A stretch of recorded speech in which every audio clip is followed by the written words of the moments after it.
students, welcome to Biolibrary. After proteins is concluded and I am doing this carbohydrate. I'm starting this carbohydrate instead. तो अब carbohydrate इस पूरे video में मैं ख़त्म करूँगी पूरा. Okay, what you have to do is जो भी आपका सप्लीमेंट्री मटेरियल, आई प्रेफर कि आपके पास कोई सप्लीमेंट्री मटेरियल हो, क्योंकि टाइम इतना नहीं है कि आप इससे नोट्स बनाएं. अगर आज के नेक्स्ट सेशन के लिए कोई बच्चा टारगेट कर रहा है नेक्स्ट ईयर के लिए, डेफिनेटली बनाओ. आप तो बहुत आराम से नोट्स बनाओ, उसमें जो मैं ओरल प्रेजेंटेशन से बता रही हूँ वो चीज़ें ऐड करो, बीच में A4 शीट लगा के पिक्चर्स लगाओ, आप सब करो. बट अगर कोई स्टूडेंट नेक्स्ट मंथ का एग्जाम टारगेट कर रहा है तो आई वुड से कि आप अपने सप्लीमेंट्री नोट्स में ऐड करें रादर देन मेकिंग नोट्स, क्योंकि वो ब्लफ हो जाते हैं, उसमें लगता भी है पढ़ रहे हैं और कुछ होता भी नहीं है. तो अब बात करते हैं मोस्ट अबंडेंट मॉलिक्यूल्स क्या होते हैं. कार्ब्स होते हैं, यानी कि कार्बोहाइड्रेट्स होते हैं. ये पॉलीहाइड्रोक्सी एल्डिहाइड या फिर कीटोन है. तो ग्रुप क्या है, एल्डिहाइड या कीटोन. तो CHO कंटेनिंग कंपाउंड जो कि सबसे ज़्यादा अबंडेंट मैक्रोमोलिक्यूल्स में आते हैं. मैक्रोमोलिक्यूल्स आपको पता होने चाहिए कि कौन सा ग्रुप मैक्रोमोलिक्यूल में नहीं आता है. ऑन अर्थ CHO कंटेनिंग यानी कि एल्डिहाइड ग्रुप कंटेनिंग, तो या आपको एल्डिहाइड मिलेगा या आपको कीटोन मिलेगा. अब ये एल्डोजेस भी हो सकते हैं, ये कीटोजेस भी हो सकते हैं. अगर कीटोन ग्रुप है कीटोजेस, अगर एल्डिहाइड ग्रुप है तो एल्डोजेस. ओके, अब क्लासिफिकेशन इनका पहला type of classification is based on कि उनका मोनोमर क्या है, यानी कि वो सब यूनिट क्या है जिससे वो बने हुए हैं. मोनोसेकेराइड्स में जाते हैं. मोनोसेकेराइड्स में अगर मान लीजिए 3 कार्बन हैं तो उसे क्या बोलेंगे हम, ट्रायोजेस बोलेंगे. 4 हैं टेट्रोजेस बोलेंगे. 5 है टेट्रोजेस, क्योंकि टेट्रा होता है तो ओजेस लगा देंगे, ए हट जाएगा. 5 है राइबोज बोलते हैं, जैसे 5 का एग्जाम्पल हो गया राइबोज शुगर. पेंटोज हुआ बट राइबोज उसका एग्जाम्पल हो गया, है ना. 6 हेक्सोज जैसे कि ग्लूकोज. 7 हेप्टोज जैसे कि सीडोहेप्टुलेज. ठीक है. अब ये सारी हम क्यों पढ़ते हैं, क्योंकि हम धीरे धीरे आपकी जो इन्फॉर्मेशन है बायोकेमिस्ट्री में बढ़ती जाती है, तो आपको बेसिक्स भी पढ़ना बहुत ज़रूरी है. अब ट्रायोजेस में क्या आते हैं, बहुत बार आपसे स्ट्रक्चर बनवा लिया जाता है. BRC के रिटन में नहीं, इंटरव्यू की बात कर रही हूँ, PhD के इंटरव्यू की ही बात कर रही हूँ, तो बेसिकली ये रिटन पार्ट की बात नहीं है. ट्रायोजेस में ग्लिसरल्डिहाइड हो गया, डाईहाइड्रोक्सी एसीटोन हो गया. अब ये जो डाईहाइड्रोक्सी एसीटोन होता है ना, इसका एक फेवरेट क्वेश्चन आता है कि ये कायरल है या एकायरल. जहाँ पढ़ते हो वहाँ आप लिख सकते हो इन चीज़ों को. देखो मैंने साथ के साथ लिख दिया है. तो ये एकायरल कंपाउंड होता है. ये शायद आपके CSIR का पुराना क्वेश्चन है. टेट्रोजेस, इसमें आता है erythrose, ribose, pentose, hexose, glucose, heptose, sedoheptulose, bisphosphate. बहुत जगह आपको ये इंटरमीडिएट जो भी आप बायोएनर्जेटिक्स पढ़ेंगे तो मिल जाएंगे. अब बात करते हैं ओलाइगोसेकेराइड्स की. जहाँ कहीं आपको फॉर्मेशन ऑफ ग्लाइकोसिडिक बॉन्ड मिलेगा, यानी कि ऐसे सेकेराइड जाके जुड़ रहे हैं, तो उसे हम मतलब आपको बॉन्ड का मिलना बहुत ज़रूरी है ओलाइगोसेकेराइड बनने के लिए. अगर उनके बीच में बॉन्ड नहीं बना है, वो एज इट इज़ प्रेजेंट है, वो इतने कार्बन कंटेनिंग है, यूनिट कंटेनिंग नहीं. अच्छा, किसी को यहाँ पे भी कंफ्यूजन हो सकता है कि आप तो ट्रायोज बोल रहे हो, लाइक 3 बोल रहे हो, लेकिन वो 3 सिर्फ कार्बन है. इन 3 कार्बन नेक्स्ट 3 कार्बन वाले कंपाउंड से जुड़ेंगे, बीच में एक बीच में एक ग्लाइकोसिडिक बॉन्ड बनेगा, तभी हम उसे ओलाइगोसेकेराइड बोलेंगे. तो प्रेजेंस किसकी होनी चाहिए, ग्लाइकोसिडिक बॉन्ड की.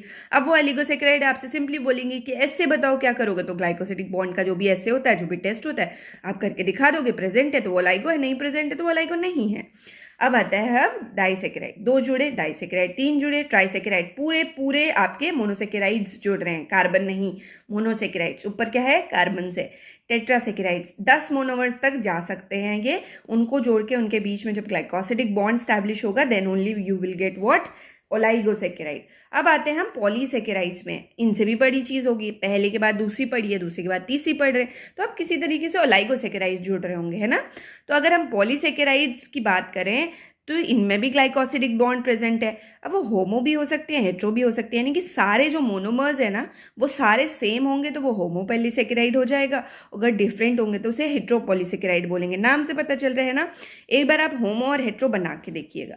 अब आते हैं हम होमोपॉलीसेकेराइड्स के एग्जाम्पल में. बहुत important with respect to PhD के जो एग्जाम्स होते हैं, रिटन एग्जाम्स, और BARC के लिए भी. सीधा अगर देखो बहुत ईजी क्वेश्चन है तो आपको मैच द फॉलोइंग में आएगा.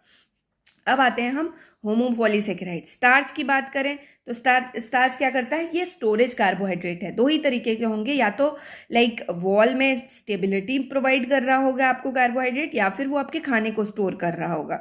तो ये स्टोरेज पॉलीसेकेराइड है। इसकी दो सब यूनिट्स होती हैं, एमाइलोज एंड एमाइलोपेक्टिन। एमाइलोज जो है वो लीनियर होती है, मैंने एल और आर लिखा है देखिए, और एमाइलोपेक्टिन जो है वो ब्रांच्ड होती है। तो एमाइलोज जो कि लीनियर सब यूनिट है, इसमें कौन सा बॉन्ड प्रेजेंट होता है, अल्फा 1,4 ग्लाइकोसिडिक बॉन्ड।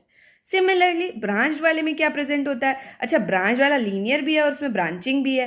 तो लीनियर तो मैं ऊपर बता चुकी हूँ कि 1,4 होता है, तो 1,4 तो यहाँ होगा ही, और यहाँ पे ब्रांचिंग भी प्रेजेंट है, तो अल्फा 1,6 भी प्रेजेंट होगा।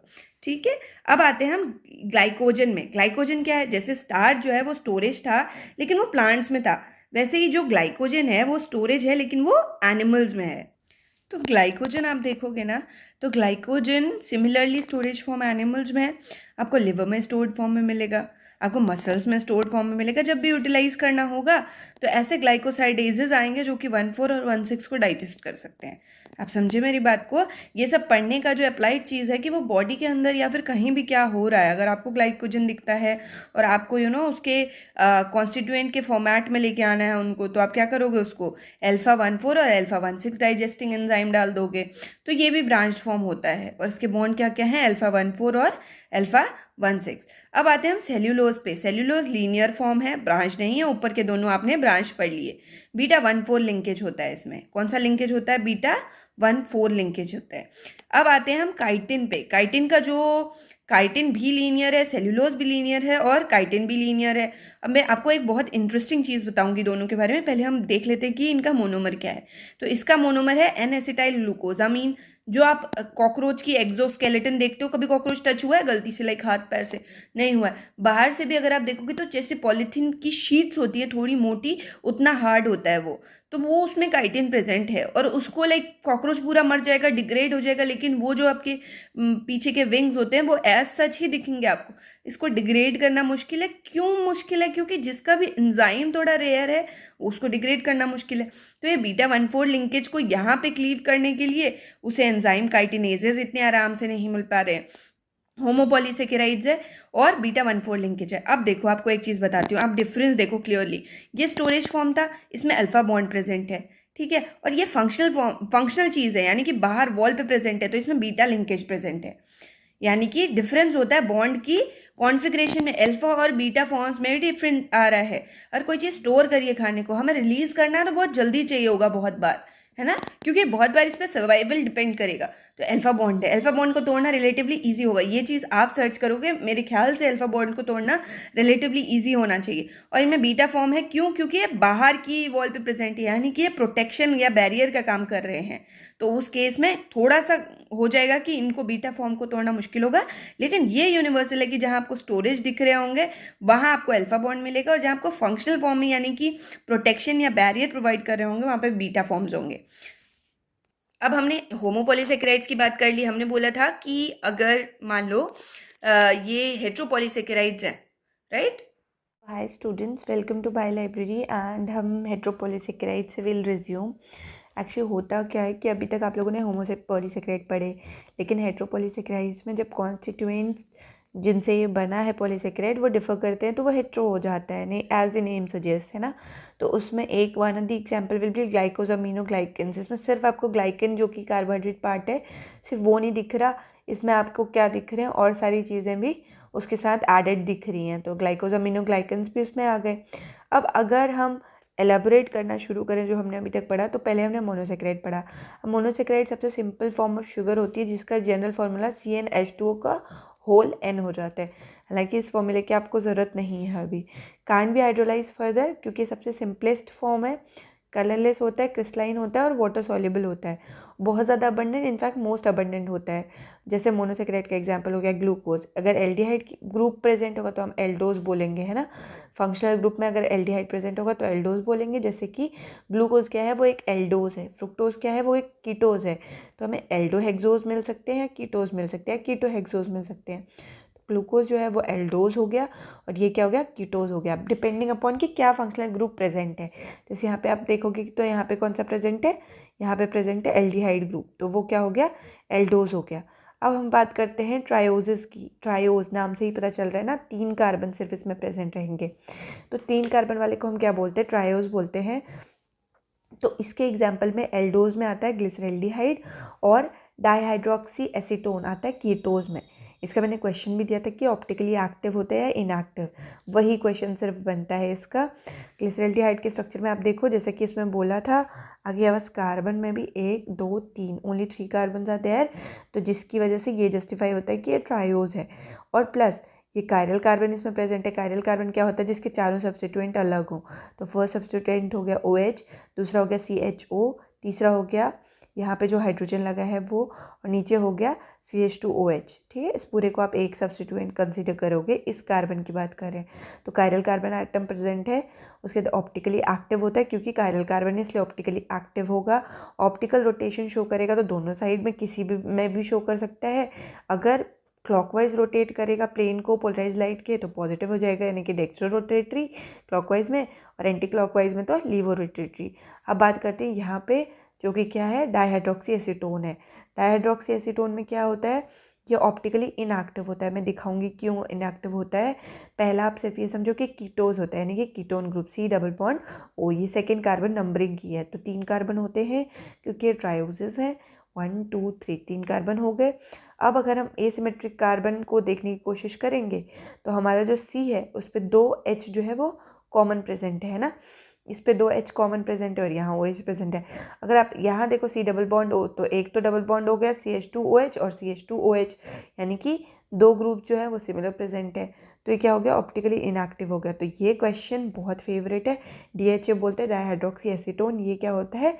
ये आपका ऑप्टिकली इनएक्टिव होता है। अब बात करते हैं कि कितने इनके कॉन्फ़िगरेशंस हो सकते हैं। तो जो ग्लिसरल्डिहाइड है उसके 2 कॉन्फर्मेशंस होते हैं, और ये 2 कॉन्फर्मेशंस को ही हम क्या बोलते हैं? एनांशियोमर्स। ठीक है, अब ये किस बेसिस पे कि जो OH ग्रुप प्रेजेंट है, जो आपने DL फॉर्म पढ़ते हो ग्लिसरल्डिहाइड के ही पढ़ रहे हैं अभी हम, इसी से सबको स्टैंडर्डाइज करेंगे, मतलब इसको रेफरेंस मानेंगे। तो ये OH अगर राइट साइड पे है तो ये D फॉर्म हो जाएगा, और सिमिलरली OH जो लेफ्ट साइड पे होगा तो क्या हो जाएगा?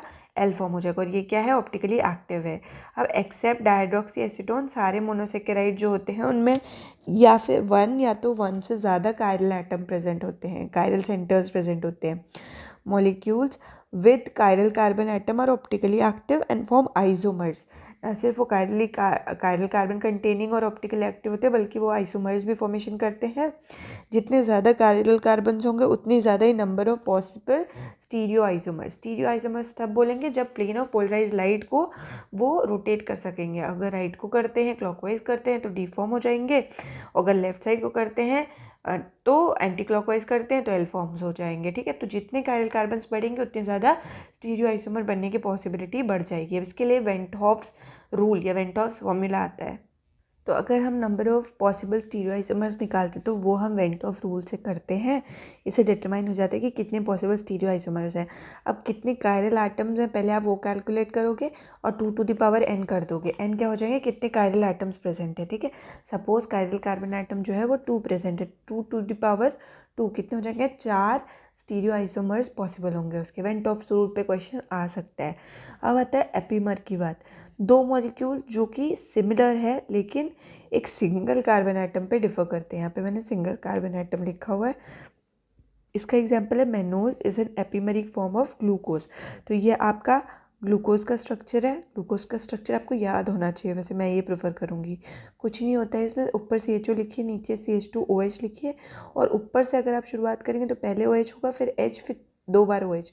नीचे से शुरुआत करेंगे तो 2 बार OH, फिर H, फिर OH। एक साइड आप याद करिए, दूसरी साइड उसके ऑपोजिट लिख दीजिए। अगर इस साइड जैसे फॉर एग्जांपल OH है तो इस तरफ H हो जाएगा, इधर H है तो इधर OH हो जाएगा। ठीक है, तो आई रिक्वेस्ट कि आप लोग ग्लूकोज का स्ट्रक्चर एटलीस्ट याद कर लीजिए। उसके बाद इस ग्लूकोज का मेनोज जो है वो एपीमर है। किस कार्बन पे? सेकेंड कार्बन पे। तो इस कार्बन पे क्या डिफरेंस हुआ है? क्योंकि एक सिंगल कार्बन एटम पे डिफर करते हैं तो इसका OH देखिए आप राइट साइड पे है, और जो आपका मेनोज है उसका लेफ्ट साइड पे है। तो अगर सिंगल कार्बन पे डिफर करेंगे तो वो क्या कहलाएंगे? एपीमर। एपीमर का एग्जांपल क्या है? Mannose is N epimer of glucose. अब सिमिलरली गैलेक्टोज जो है वो एपीमर है ग्लूकोज का एट C4। अब ग्लूकोज के अगर हम 4th कार्बन पे देखें तो 1 2 3 4, ये 4 है, ओ एच इधर है, एच इधर है। तो अगर गैलेक्टोज देखेंगे तो एच इधर होगा, एच इधर होगा। देखिए ओ एच राइट साइड पे है और एच लेफ्ट साइड पे है। तो गैलेक्टोज जो है वो एपीमर है ग्लूकोज का एट कार्बन नंबर 4। तो अब आती है साइक्लिक फॉर्म्स की बात। जब आप सेकेराइड्स को एक्वा सोल्यूशन में देखते हैं, फॉर एग्जांपल वो अल्कोहल के प्रेजेंस में है, तो साइक्लिक स्ट्रक्चर बना लेते हैं। कैसे?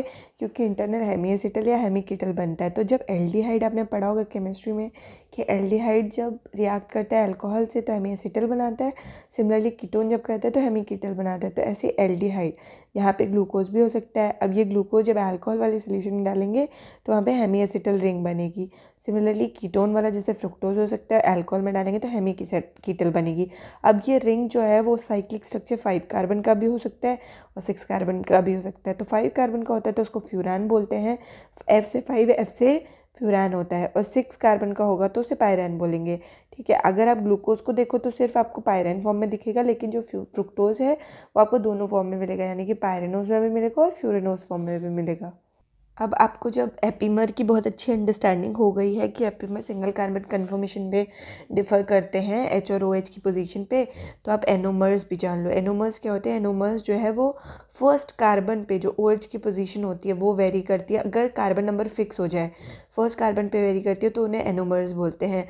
यही रीज़न है जिसकी वजह से आपके alpha and beta form of glucose आता है। अगर ओ एच जो है वो बिलो द प्लेन है तो वो अल्फा फॉर्म हो गया, अबव द प्लेन हो गया तो वो बीटा ग्लूकोज हो गया। दोनों फॉर्म ऑफ ग्लूकोज को बोला जाता है आपस में एनोमर्स। अब प्रीडोमिनेंट कौन सा है? Beta form.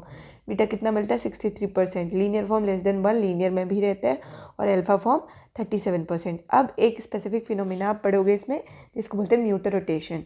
तो म्यूटर रोटेशन क्या होता है? क्योंकि सी फर्स्ट कार्बन पे कॉन्फर्मेशन डिफरेंट होता है, इसलिए जब आप उसको एक्वा सोल्यूशन में डिजोल्व करते हैं तो इसके अराउंड रोटेशन की वजह से आपको क्या मिलते हैं? अल्फा एंड बीटा फॉर्म मिलते हैं। ये वो अल्फा और बीटा फॉर्म्स हैं। Beta form 63%, alpha form 37%, linear form less than 1%। ठीक है, चेंज इन स्पेसिफिक रोटेशन, यहाँ पे जो स्पेसिफिक रोटेशन है वो चेंज हो जाता है। उसकी वैल्यू पे मैंने आपको क्वेश्चन दे रखा है, एक बार आप उसको बुक में देख लीजिएगा कितने से कितनी वैल्यू चेंज हो जाती है। अब आते हैं मोनोसेकेराइड के डेरिवेटिव्स। अभी तक तो हम सिर्फ मोनोसेकेराइड्स की बात करें जिसमें ग्लूकोज हो सकता है, फ्रुक्टोज हो सकता है। अब हम बात कर रहे हैं कि इनके डेरिवेटिव्स कैसे बनते हैं, यानी कि मोनोसेकेराइड प्लस समथिंग या फिर डिराइव्ड मोनोसेकेराइड से कुछ डिराइव कर लिया जाए। तो एग्जांपल है ग्लाइकोसाइड्स का। ग्लाइकोसाइड्स का एग्जांपल क्या आया? ओबेन और स्ट्रेप्टोमाइसिन। जो ओबेन होता है वो जो आपके सोडियम पोटेशियम पंप चलता है नर्व सेल्स में मेम्ब्रेन पे, मतलब बेसिकली वो मेम्ब्रेन पे ही आपकी जो पोलैरिटी है या फिर क्या बोलते हैं उसे, इलेक्ट्रोनेगेटिव होना मेम्ब्रेन का, उसको मेंटेन करके रखते हैं। तो सोडियम पोटेशियम पंप को इनहिबिट कौन कर सकता है? ओआबेन कर सकता है। सिमिलरली दूसरी जो एंटीबायोटिक है वो क्या है? स्ट्रेप्टोमाइसिन। तो ये क्या है? मोनोसेकेराइड के डेरिवेटिव्स हैं। अब आते हैं हम शुगर एसिड्स की बात करते हैं। दूसरा फॉर्म डेरिवेटिव्स में शुगर एसिड का है।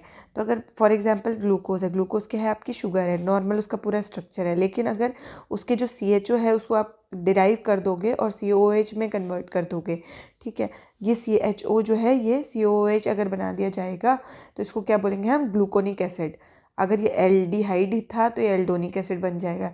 अब इसी का एग्जांपल होता है vitamin C. Vitamin C is a form of aldonic या फिर ग्लूकोनिक एसिड, एस्कॉर्बिक एसिड। ये मैंने आपको क्वेश्चन पेपर में भी क्वेश्चन दिया था। उसके बाद दूसरा फॉर्म, मान लीजिए वही एल्डिहाइड है आपके पास और ऊपर वाला नहीं, मतलब एल्डिहाइड ग्रुप नहीं, नीचे का जो CH2OH ग्रुप है वो ऑक्सीडाइज होकर COOH बन गया, तो इसको बोलेंगे ग्लूक्यूरोनिक एसिड, ग्लूकोयूरोनिक एसिड। ठीक है, इसको क्या बोलते हैं? Gluconic acid, glucuronic acid. और एक होता है ग्लाइसरिक एसिड।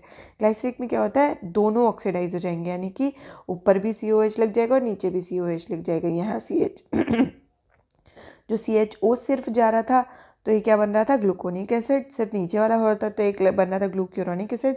जब दोनों हो गए तो क्या बन गया? Glyceric acid. तो ये क्या है? आपके शुगर एसिड्स बोला जाता है इनको। अब आपने कार्बोहाइड्रेट जो होते हैं उनका डेरिवेटिव तो पढ़ लिया जो एसिडिक होता है। अब आप अमीनो शुगर्स पढ़ो। तो शुगर अमीनो या फिर एसिटिल ग्रुप में अटैच होगा तो बीटा डी ग्लूकोज अमीन, सीधा सीधा बीटा डी ग्लूकोज अमीन प्रेजेंट था, इसमें एसिटिल ग्रुप एसिटाइलेशन हुआ तो ये बन जाता है NAG, N acetyl beta D glucose amine. NAG किसमें होता है? जो पेप्टिडोग्लाइकन होती है वॉल बैक्टीरियाज की मेम्ब्रेन पे, सॉरी बैक्टीरियाज के आउटर जो वॉल होती है उस पर नैम एंड नैग प्रेजेंट होता है। तो यही क्या है, नैग है, एन एसिटाइल ग्लूकोसामीन, ठीक है। उसके बाद आता है डाइसेकेराइड। अभी हमने मोनोसेकेराइड पढ़ लिया, जहाँ कहीं आपको ग्लाइकोसाइडिक बॉन्ड दिखने लगे समझ जाइए डाइसेकेराइड हो गए। दो monomers can be identical maltose के केस में, नॉन आइडेंटिकल लैक्टोज के केस में, या फिर सुक्रोज के केस में, ठीक है। अब हम कॉन्स्टिट्यूएंट वाला हिसाब किताब देखेंगे। तो अगर अल्फा ग्लूकोज और बीटा फ्रुक्टोज जुड़ रहे हैं तो ये क्या बनाता है, सुक्रोज बनाता है। याद रखिएगा, अल्फा ग्लूकोज और बीटा फ्रुक्टोज, यानी कि एक में जो OH की पोजीशन है वो डिफरेंट होगी और दूसरे में डिफरेंट होगी। अब अल्फा ग्लूकोज और बीटा फ्रुक्टोज ये मिले, वाटर निकला, सुक्रोज की सिंथेसिस हुई, फोटोसिंथेसिस में तो यही प्रोडक्ट बनता है। तो लिंकेज क्या हुआ, अल्फा टू बीटा। आप ये सारे लिंकेजेस याद करोगे, बहुत इंपॉर्टेंट है। और ये जो एंजाइम है इसे इन्वर्टेज बोलते हैं, शुरुआत में इसी पे स्टडी हुई थी। उसके बाद आता है आपका, मैंने वैसे पाथफाइंडर का पेज भी डाल रखा है कि मुझे कहाँ से और चीज़ें ऐड करनी होती थी। Alpha glucose plus alpha glucose अगर जुड़ा तो उसको बोलते हैं माल्टोज, और उसमें बॉन्ड क्या है, अल्फा 1,4, फिर से वाटर का रिमूवल हो गया, ठीक है। और ऐसे ही करके अगर हम बीटा गैलेक्टोज और अल्फा ग्लूकोज की बात करें, वाटर निकला, लैक्टोज बना। तो यहाँ पे लिंकेज क्या है, बीटा 1,4 लिंकेज बना, ठीक है। तो ये आपको याद रखना है। उसके बाद एक आता है ट्रिहेलोज, जो कि मेजर सर्कुलेटरी डाइसेकेराइड है इंसेक्ट के केस में। इसमें क्या होता है, बॉन्ड अल्फा 1,1,1 बॉन्ड होता है। तो आपको याद रखना है, दोनों अल्फा होते हैं सब यूनिट्स में, और अल्फा 1 होता है, और ये डाइसेकेराइड है। अब अगर हम बात करें सुक्रोज हाइड्रोलिसिस की, हमने उसके बनने की बात तो कर ली।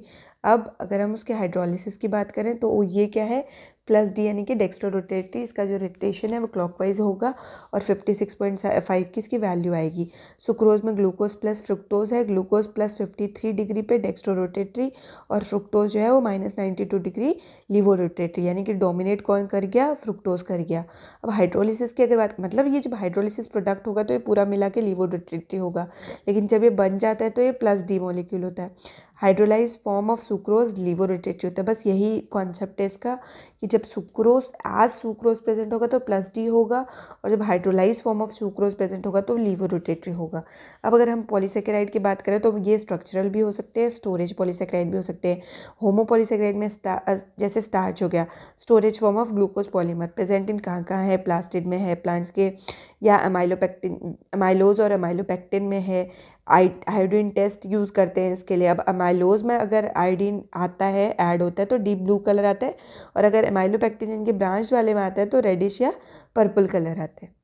अब इसके बाद हम ग्लाइकोजन की बात करें तो अगर ग्लाइकोजन तो स्टोरेज फॉर्म तो है ही, स्टोरेज में भी major storage form highly branched होता है ना। तो ब्रांच्ड फॉर्म ऑफ अमाइलोपेक्टिन बोल सकते हैं इसको। सेल्यूलोज लीनियर लिखा हुआ है, unbranched most abundant organic compound on biosphere. ये क्वेश्चन बहुत कॉमन होता है, लेकिन इसमें पूछने की बहुत कम प्रोबेबिलिटी है। स्ट्रक्चरल पॉलीसेकेराइड बीटा 1,4 लिंकेज इधर प्रेजेंट है, नॉट हाइड्रोलाइज्ड बाय ह्यूमन नहीं कर सकते, पता है ना, हम घास खाएंगे तो पचा थोड़े ना पाएंगे। तो सेल्यूलेज की कमी होने के कारण हम नहीं पचा सकते उसको, सेल्यूलोज को। और काइटिन की बात करते हैं, लीनियर नैग जो है वो मोनोमर है इसका, एंड इसके केस में ये एक्सोस्केलेटन ऑफ इंसेक्ट्स में प्रेजेंट होती है। अगेन इसका बॉन्ड बीटा 1,4, आप बॉन्ड सारे याद रखना। उसके बाद आता है क्रस्टेशियंस और इंसेक्ट्स के एक्सोस्केलेटन में, differs from cellulose at C2 only. तो कौन कौन इसमें हो सकते हैं, कौन, जो हमारा काइटिन है वो सेल्यूलोज से सिर्फ C2 पे डिफर करता है। अब ये जो बगल में लिखा है इंसेक्ट एराकिनिड्स, वो आपके काम की चीज़ नहीं है, वो मैंने उनके कितने पेयर ऑफ लेग्स होते हैं वो लिखे हुए हैं। हेट्रोपॉलीसेकेराइड की बात कर लेते हैं सीधा सीधा। ग्लाइकोजामिनोग्लाइकेन्स नेगेटिवली चार्ज होते हैं, और रिपीटिंग यूनिट जो है वो amino sugar plus acidic sugar, यानी कि दोनों चीज़ें प्रेजेंट है, नैग या एनेसिटाइल ग्लूकोजामीन, गैलेक्टोजामीन, और यहाँ पे एसिडिक शुगर में यूरोनिक एसिड। सिंपलेस्ट गैग जो होता है वो होता है हाइलोनिक एसिड। ये प्रोटीओग्लाइकन नहीं है, यानी कि इस पर प्रोटीन एडिशन नहीं होता है, 95% कार्बोहाइड्रेट प्रेजेंट है। सारे जो प्रोटीओग्लाइकन्स होते हैं वो गैग होते हैं, लेकिन सारे गैग प्रोटीओग्लाइकन नहीं होते हैं। जैसे आप सीधे देख रहे हो ये गैग है लेकिन प्रोटीओग्लाइकन नहीं है। गैग प्लस प्रोटीन ये मिलके बनाते हैं प्रोटीओग्लाइकन। अब अगर मान लो आपके पास कोई प्रोटीन थी, उसकी सीरियन रेसिड्यू है, उसकी सीरियन रेसिड्यू पर ग्लाइकोसाइलेशन के बाद जाइलोज जुड़ा, गैलेक्टोज जुड़ा, ग्लूक्यूरोनिक एसिड जुड़ा, और एसिडिक शुगर बना। अब आके आपके पास पूरा स्ट्रक्चर क्या बनेगा, ग्लाइकोजामिनोग्लाइकन का बनेगा, ठीक है। ये पूरा स्ट्रक्चर। अब मेरे पास एक टेबल है जो कि आपकी पाथफाइंडर में भी दी हुई है। अगर आपको वहाँ से पढ़नी है तो आप वहाँ से पढ़ लीजिए, लेकिन इतना है कि ये टेबल बहुत इंपॉर्टेंट हो जाती है आपके लिए। तो अब अगर हम थोड़ा थोड़ा करके देख लें इसको कि क्या दिया है, तो गैग है, एसिडिक शुगर कौन सी है, अमीनो शुगर कौन सी है, सल्फेट लिंक है या नहीं है, और सल्फेट प्रेजेंट है या नहीं, या लिंकेज है कि नहीं उसका प्रोटीन के साथ पूरी आपकी इस ग्लाइकन का। तो अब अगर हाइड्रोनिक एसिड की बात करें तो एसिडिक शुगर उसमें क्या है, ग्लूक्यूरोनिक एसिड, और अमीनो शुगर एसिटाइल ग्लूकोजामीन, और सल्फेट एब्सेंट है, प्रोटीन भी एब्सेंट है। बाकी सब में आप देखो प्रोटीन सब में प्रेजेंट है, ठीक है। और सब में जो आपकी शुगर है वो एसिडिक शुगर है, सिर्फ एक ही एक्सेप्शन है केराटिन सल्फेट, इसमें नॉन एसिडिक शुगर होती है जो कि गैलेक्टोज होती है, ठीक है। और सब में NAG प्रेजेंट है, लेकिन कॉन्ड्रोइटिन और डर्मेटिन सल्फेट में NaGl प्रेजेंट है। बाकी सब में सारी चीज़ें कॉमन है। ये टेबल आपको मैं याद करने को डेफिनेटली आई विल से कि आप याद करो। अब आता है आपका कार्ब्स का लास्ट टॉपिक। तो कार्ब्स में जो पेप्टिडोग्लाइकन होता है उसे म्यूरिन भी बोलते हैं, बैक्टीरियल सेल वॉल में प्रेजेंट होता है, outer layer of gram positive bacteria. Alternating unit होती है NAM और NAG की, फिर NAM फिर NAG फिर NAG फिर NAM। β 1,4 ग्लूकोसिडिक ग्लाइकोसिडिक बॉन्ड प्रेजेंट होता है। अब अगर सिर्फ एक डेफिनेशन देख लें रिड्यूसिंग और नॉन रिड्यूसिंग शुगर की, तो शुगर जो रिड्यूस कर सकती है फेरिक या क्यूप्रिक आयंस को, तो उनको बोला जाता है रिड्यूसिंग शुगर। सारी मोनोसेकेराइड चाहे हेमिसिटल हो हेमिकिटल हो, वो सब रिड्यूसिंग शुगर होती हैं क्योंकि उनका फ्री एंड होता है CHO group. All disaccharide except sucrose and trehalose are reducing sugar, यानी कि सुक्रोज ट्रीहेलोज क्या है, नॉन रिड्यूसिंग है, क्योंकि इनका जो एनोमेरिक कार्बन है इन्वॉल्व इन ग्लाइकोसिडिक बॉन्डिंग, ये फ्री नहीं है कि ये रिड्यूस कर सके आपके क्यूप्रिक और फेरिक आयन वाले सोल्यूशन को। अब जो रिड्यूसिंग शुगर है वो रिड्यूस करती है किसको, ऑक्सीडाइजिंग एजेंट को, और म्यूटा रोटेशन भी शो करती है इन एक्वा सोल्यूशन, ठीक है। यहाँ पे आपका कार्बोहाइड्रेट खत्म होता है। नेक्स्ट क्लास में हम लिपिड्स से रिज्यूम करेंगे।